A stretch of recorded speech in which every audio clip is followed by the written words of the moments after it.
नमस्कार साथियों, आज हम पढ़ेंगे भारत का अफवाह तंत्र। भारत का अफवाह तंत्र, ये जो टॉपिक है वो सभी प्रकार के प्रतियोगी परीक्षाओं में सम्मिलित होने वाले परीक्षार्थियों के लिए, स्कूल में पढ़ने वाले बच्चों के लिए, साथ ही कॉलेज में अध्ययन करने वाले सभी स्टूडेंट्स के लिए काफ़ी उपयोगी है और हर कंपटीशन में लगभग ये टॉपिक आता है।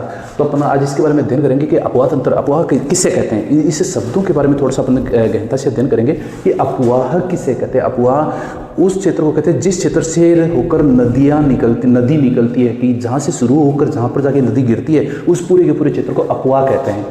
अफवाह तंत्र, फिर तंत्र आ जाता है। तंत्र है कि जिस क्षेत्र से वो मुख्य नदी निकल रही है, उस क्षेत्र से अन्य सहायक नदियाँ, जितनी भी सहायक नदियाँ सम्मिलित होती हैं, वो एक प्रकार का जाल का निर्धारण कर देती हैं और वो जाल का निर्धारण करने के बाद उसको अपन बोलेंगे अफवाह तंत्र। अब भारत के अफवाह तंत्र की बात करते हैं। भारत का अफवाह तंत्र कुल मिला के दो प्रकार का है। भारत का अफवाह तंत्र दो प्रकार से है। पहला तो है इसको बोलेंगे भौगोलिक आधार पर।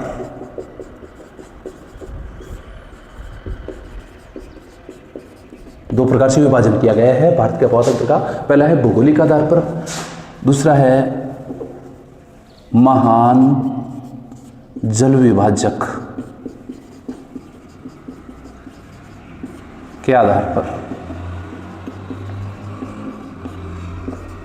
महान जल विभाजक के आधार का मतलब ये होता है कि जल विभाजक किसे कहते हैं, पहले बात कर लेते हैं जल विभाजक की। जल विभाजक वो उच्च भूमि होती है जो वहाँ पर जहाँ वहाँ की नदियों का पानी को विभाजित कर देती है, यानी कि उनकी दिशाओं को परिवर्तित करती है। वो एक उच्च भूमि होती है। जैसे एक पहाड़ी क्षेत्र होता है, बीच में पहाड़ हो गया, उसके बाईं तरफ की नदियाँ बाईं तरफ से जाएंगी, दाहिनी तरफ की नदियाँ दाहिनी तरफ जाएंगी। इसके उदाहरण भारत के अंदर हैं अरावली पर्वत श्रृंखला है, सतपुड़ा है, विंध्याचल है या पश्चिमी घाट है। ये सभी जल विभाजक का रोल अदा करती हैं। फिर है भौगोलिक आधार पर। भौगोलिक आधार पर भारत के जल विभाजक को दो प्रकार से विभाजित किया गया है। पहला है हिमालय अफवाह तंत्र, दूसरा है प्रायद्वीपीय अफवाह तंत्र। यानी भौगोलिक आधार पर दो प्रकार से डिवाइड किया गया है। दो प्रकार का अफवाह तंत्र है भारत में, हिमालय अफवाह तंत्र और प्रायद्वीपीय अफवाह तंत्र। और महान जल विभाजक के आधार पर भारत के अफवाह तंत्र को तीन भागों में डिवाइड किया गया है। पहला है बंगाल की खाड़ी का अफवाह तंत्र। इस अफवाह तंत्र में वो नदियां सम्मिलित हैं जो बंगाल की खाड़ी में जाके गिरती हैं। दूसरा है अरब सागरीय अफवाह तंत्र। इसमें वो नदियां सम्मिलित है जो अरब सागर में जाके गिरती हैं। तीसरा है अंतः अफवाह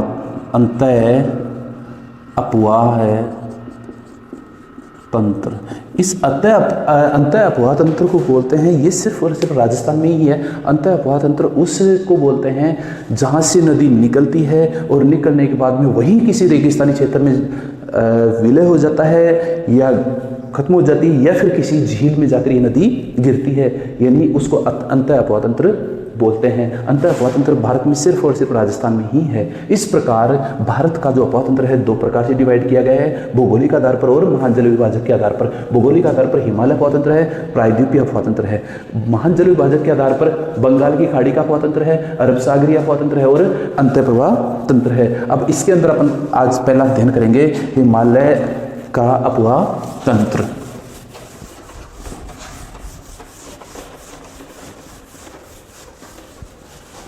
हिमालय अफवाह तंत्र।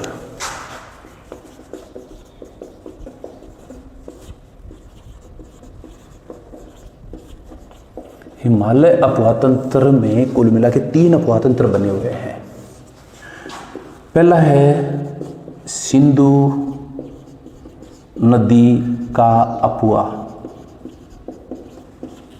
दूसरा है गंगा नदी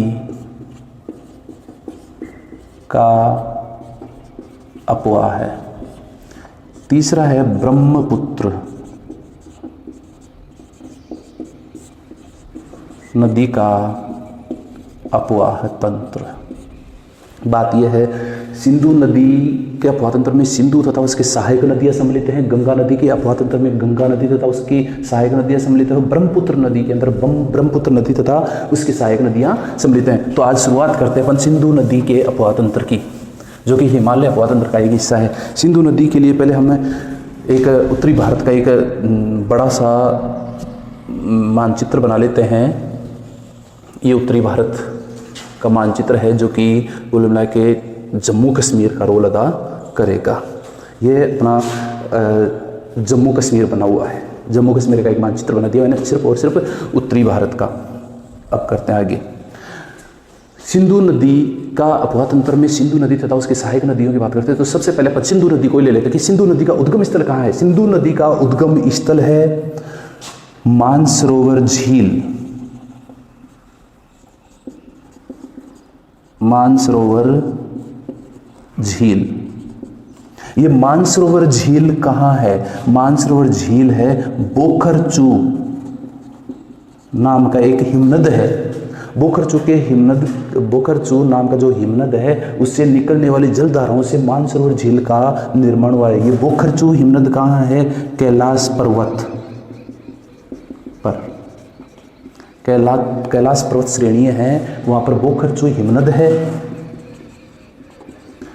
और कैलाश पर्वत कहाँ है? तिब्बत के अंदर। यानी कहने का मतलब है तिब्बत के कैलाश पर्वत के बोखरचू हिमनद से बनने वाली मानसरोवर झील से सिंधु नदी का उद्गम होता है। और ये सिंधु नदी भारत में प्रवेश करती है। जिस क्षेत्र से भारत में प्रवेश करती है उस क्षेत्र का नाम है दमचोक दर्रा।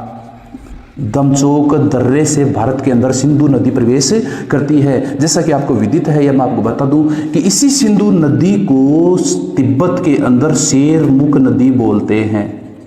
शेरमुख नदी बोलते हैं। अब ये भारत के अंदर दमचोक दर्रे से प्रवेश करने के बाद यहाँ से लद्दाख जम्मू कश्मीर क्षेत्र से निकलने के बाद पाक अधिकृत कश्मीर में एक जगह है जिसका नाम है चिल्लास। चिल्लास से ये पाकिस्तान में प्रवेश कर जाती है। और पाकिस्तान में प्रवेश करने के बाद में एक स्थान का नाम है पाकिस्तान में अटक। अटक में पहली बार ये नदी मैदानी क्षेत्र में प्रवेश करती है। तो अटक के बाद ये नदी आगे बढ़ती है और कराची शहर है यहाँ पर। कराची शहर के पास डेल्टा बनाने के बाद यह अरब सागर में मिल जाती है। अरब सागर में ये नदी मिल जाती है। कराची शहर के नज़दीक से निकलने के बाद में सिंधु नदी डेल्टा बनाने के पश्चात अरब सागर में मिल जाती है। अब इसके बाद इसमें क्या क्या है, इसके बारे में अपने थोड़ा सा अध्ययन कर लेते हैं कि ये नदी, जैसा कि आपको पता है, ये नदी भारत में प्रवेश कर जाती है दमचोक दर्रे से। अब इसके बाद में थोड़ा सा अपन इसके बारे में गहराई से अध्ययन कर लेते हैं। दमचोक दर्रे से निकलने के बाद में यहाँ पर पर्वत श्रेणियाँ हैं जिसका नाम है लद्दाख। उत्तर दिशा की तरफ, सिंधु नदी के उत्तर दिशा की तरफ लद्दाख श्रेणी, पर्वत श्रेणी है। इस सिंधु नदी के दक्षिण दिशा की तरफ है जास्कर श्रेणी और लद्दाख श्रेणी के बीचों बीच होती हुई बिल्कुल मध्य से नदी सिंधु नदी आगे जाती है। लद्दाख की राजधानी लेह है। इसी नदी के किनारे बसा हुआ शहर है। इस लेह के पास में एक जगह का नाम है, एक शहर है जिसका नाम है चुशूल नाम है। इस चुशूल शहर के, जो कि भारत और चीन के सीमांत क्षेत्र में है, इनकी सीमा बनाती है। यहाँ पर एक झील बनी हुई है, उस झील का नाम है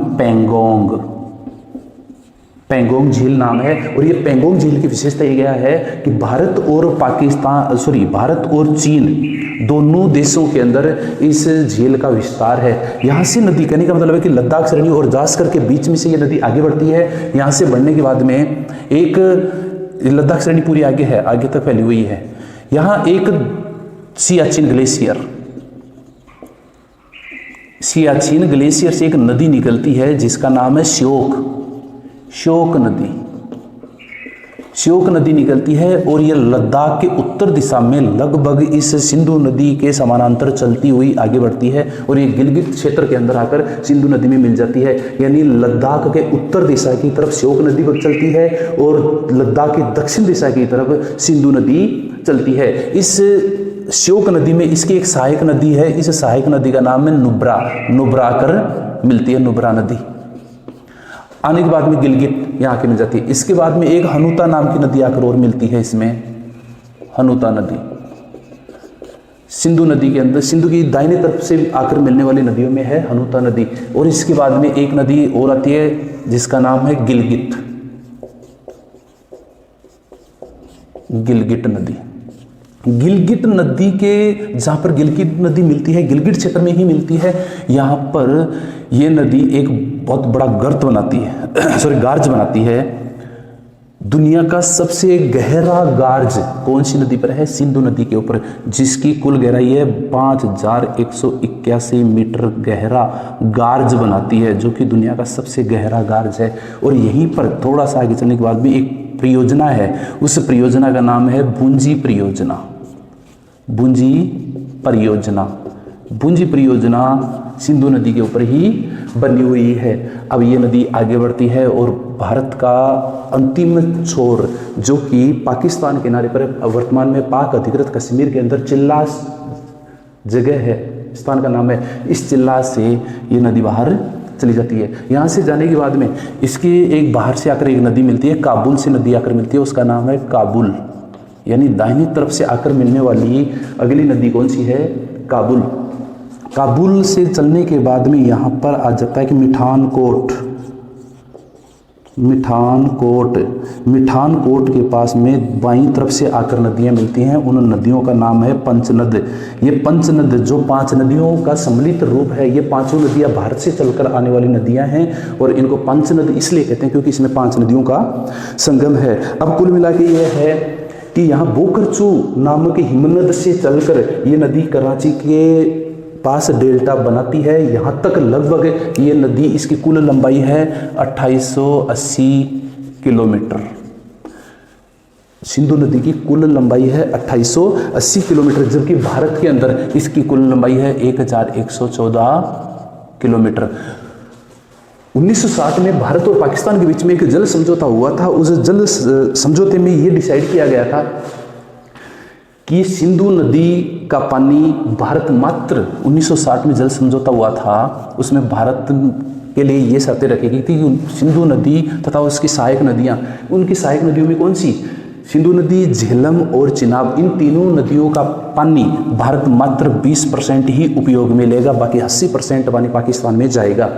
साथ ही उसी 1960 के जल समझौते के तहत ये बताया गया था कि इन तीनों नदियों के अलावा रावी, व्यास और सतलज, इन 3 नदियों का पानी भारत 80% यूज करेगा, जबकि पाकिस्तान के अंदर ये 20% पानी जाएगा। अब बात करते हैं सिंधु नदी के ऊपर।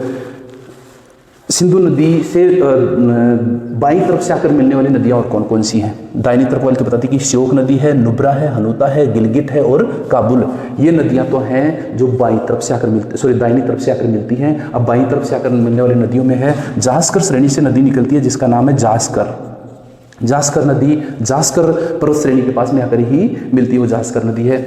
यहाँ पर है द्रास सेक्टर, इस द्रास सेक्टर से एक नदी निकलती है और उस नदी का नाम है द्रास। यानी बाईं तरफ से भारत के अंदर मिलने वाली मुख्य नदियों में जास्कर नदी और द्रास नदियां हैं, जो सिंधु नदी से आकर मिलती हैं। अब इसकी अगली जो नदियां हैं उसमें अगर आकर देखते हैं कि पहली नदी है, यहाँ पर है कश्मीर क्षेत्र में एक जगह का नाम है बेरीनाग, पहाड़ी है। इस बेरीनाग के पास में, बेरीनाग की पहाड़ियों से निकलने वाले जल से एक झील का निर्माण होता है। इस झील का नाम है शेषनाग।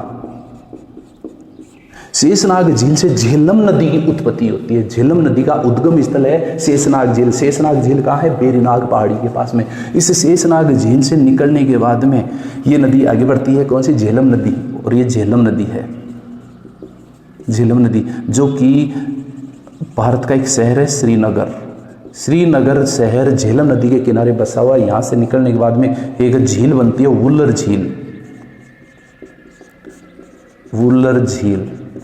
वुलर झील की विशेषता है कि वुलर झील भारत की सबसे बड़ी मीठे पानी की झील है, साथ ही ये एक प्रकार की गोखुर झील है।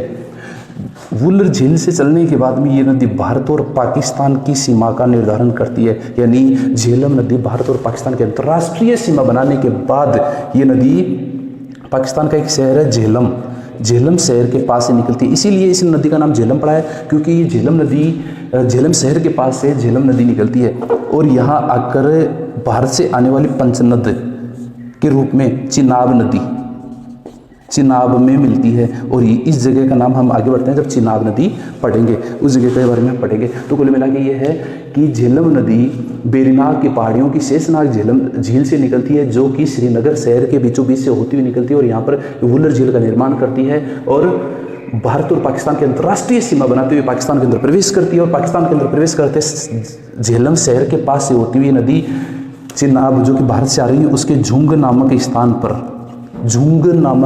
पर झेलम और चिनाब दोनों एक जगह हो जाती हैं। अब इसमें इस जो परियोजनाएं हैं, मुख्य परियोजनाएं देखते हैं। इस झेलम नदी पर 2 परियोजनाएं बना रखी हैं। एक परियोजना का नाम है तुलबुल परियोजना है। दूसरी परियोजना का नाम है उरी परियोजना, यानी तुलबुल परियोजना और उरी परियोजना है। तुलबुल परियोजना एक प्रकार की नौवहन परियोजना है, यानी नावों के लिए ये विकास किया गया है इसका। आगे बढ़ने के बाद में इसके दाहिनी तरफ से आकर एक नदी आकर मिलती है, जिस नदी का नाम है किशनगंगा। भारत के अंदर इस नदी को नाम किशनगंगा है और पाकिस्तान में इस नदी का नाम है नीलम नदी नाम है इसका। पाकिस्तान के अंदर इस नदी को नीलम नदी के नाम से बोला जाता है और भारत में इस नदी को किशनगंगा के, यानी कि झेलम नदी की मुख्य सहायक नदी है वो है किशनगंगा। अब इसमें 2 परियोजनाएं बना रखी हैं। एक तो तुलबुल परियोजना है और दूसरी है उरी जल परियोजना। और इसकी कुल जो लंबाई है वो 775 किलोमीटर है। अब इसके बाद में आगे की बात करते हैं। अगली नदी है अपनी चिनाब नदी। अब इसको मैं थोड़ा सा मिटा देता हूँ।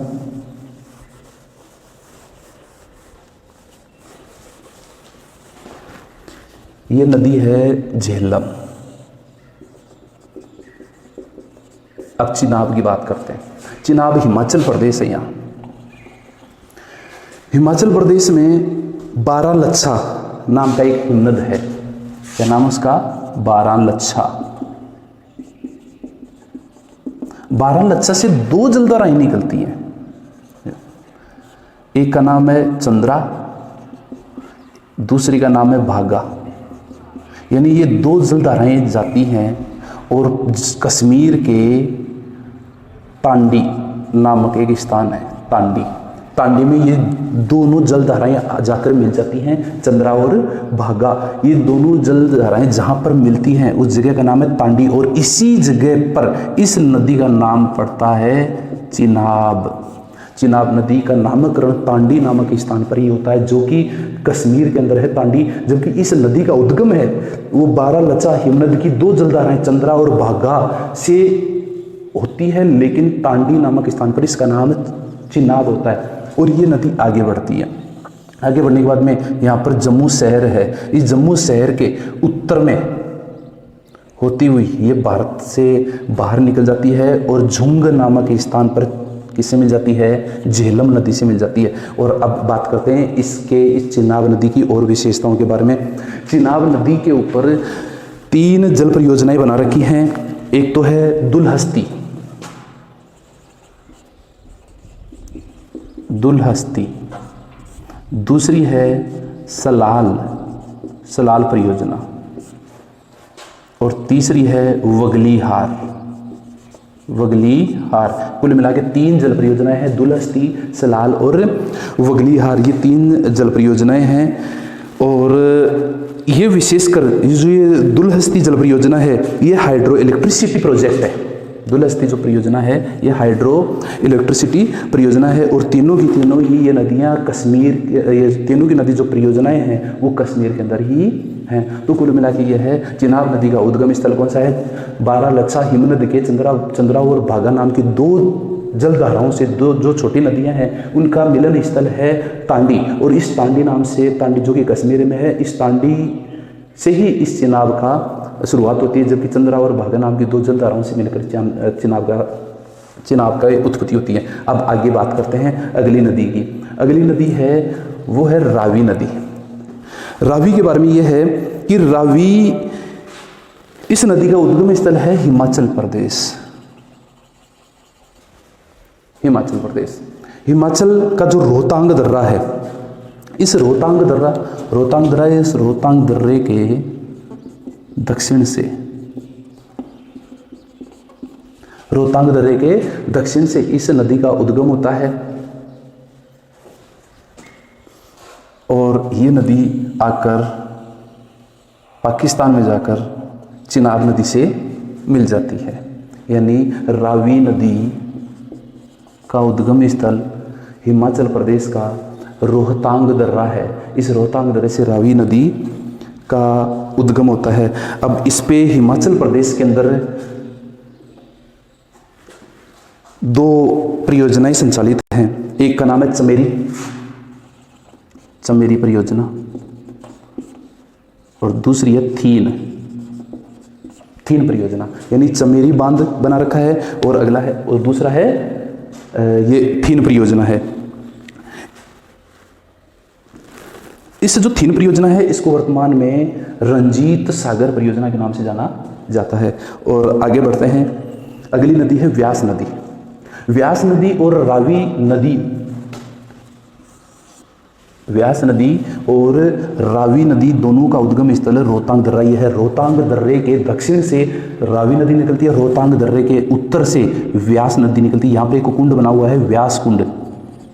इस व्यास कुंड से व्यास नदी का उद्गम होता है और ये नदी लगभग रावी के समानांतर बढ़ती हुई आगे बढ़ती है और यहाँ पर पहुँच जाती है। कहाँ? पंजाब क्षेत्र के अंदर। यहाँ पर पंजाब आ गया। पंजाब के हरिके नामक स्थान तक ही व्यास नदी चलती है और यहाँ पर हरिके नामक स्थान पर इधर से आने वाली सतलज नदी में आकर मिल जाती है। सतलज नदी और व्यास नदी का दोनों का संगम कहाँ है? हरिके नामक स्थान पर। हरिके नामक स्थान पर दोनों नदियों का संगम है।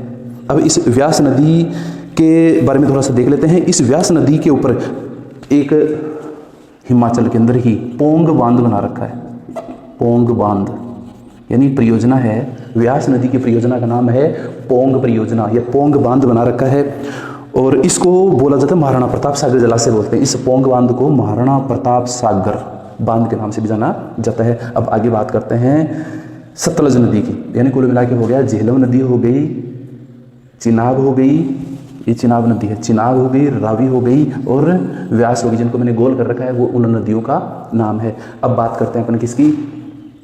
सतलज नदी की। जैसा कि आपको पता है मानसरोवर झील कहाँ है? बोखरचू हिमनद के पास में। और बोखरचू हिमनद कहाँ है? कैलाश पर्वत पर। इस कैलाश पर्वत के पास में एक झील है, इस झील का नाम है राकसताल। राकसताल बोलो इसको या चाहे राक्षसताल बोलो, कहने का मतलब यह है कि इस राकसताल या राक्षसताल नाम की झील से एक नदी चलती है और उस नदी का नाम है सतलज। सतलज नदी निकलती है। सतलज नदी कहाँ से निकलती है? राकसताल नाम के झील से और ये हिमाचल में प्रवेश करती है। हिमाचल में प्रवेश करने के बाद में ये पंजाब में आती है और पंजाब में हरिके नामक स्थान के ऊपर व्यास नदी से मिल जाती है और यहाँ से निकलने के बाद में ये भारत के पंजाब होती हुई चिनाब नदी में जाकर मिल जाती है। कुल मिला के ये होगा कि 5 नदियों का संगम हो गया यहाँ पर, इसीलिए इसको पंचनद बोलते हैं। 5 नदियों का संगम कौन सा हो गया? झेलम का हो गया, चिनाब का हो गया, रावी, व्यास और ये हो गई सतलज नदी। अब सतलज नदी की विशेषता यह है कि सतलज नदी भारत के अंदर सिपकिल्ला दर्रे से प्रवेश करती है। सिपकिल्ला दर्रे से भारत के अंदर प्रवेश करती है और यहाँ से प्रवेश करने के बाद में हिमाचल में आती है और हिमाचल के अंदर ये परियोजना हिमाचल प्रदेश में इस सतलज नदी के ऊपर जल परियोजना बना रखी है और उस जल परियोजना का नाम है नाथपा झाकड़ी।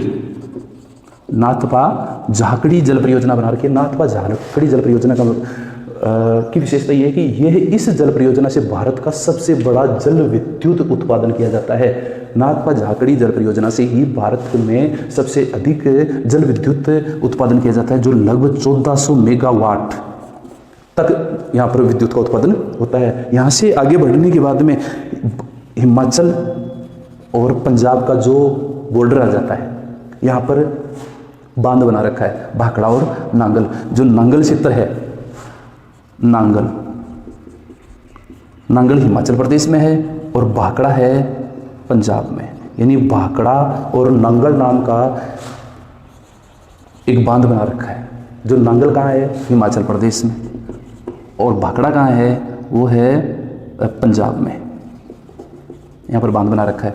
यहाँ से चलने के बाद में हरिकेन नामक के स्थान पर दोनों नदियों का संगम होता है। यह है सतलज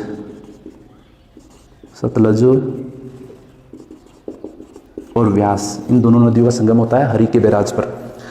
अब भाखड़ा बांध को गोविंद सागर जलाशय के नाम से भी जाना जाता है। और हरिके बैराज जो कि कहाँ पर है? पंजाब में है, बिलासपुर के पास। तो यहाँ पर इस हरिके बैराज से यहाँ बांध बना रखा है, बहुत बड़ा बांध बना रखा है। यहाँ से एक नहर का निर्माण हुआ है और वो नहर है इंदिरा गांधी नहर है। और ये इंदिरा गांधी नहर राजस्थान के लिए बनाई गई है। हरिके बैराज का जो निर्माण किया गया था वो 1952 में किया गया था। हरिके बैराज का निर्माण कब किया गया था? 1952 में। और अब इस प्रकार ये लगभग सतलज नदी की जो लंबाई है वो 1500 किलोमीटर है। इसका प्राचीन नाम सतुद्री भी है। इस प्रकार ये भारत का अफवाह तंत्र में हिमालय अफवाह तंत्र है, उसके बारे में बताया गया है। हिमालय अफवाह तंत्र सिंधु नदी के अफवाह तंत्र से बना है। सिंधु नदी का अफवाह तंत्र मुख्य रूप से जम्मू कश्मीर, हिमाचल प्रदेश और पंजाब, इन तीनों राज्यों के अंदर ये फैला हुआ है।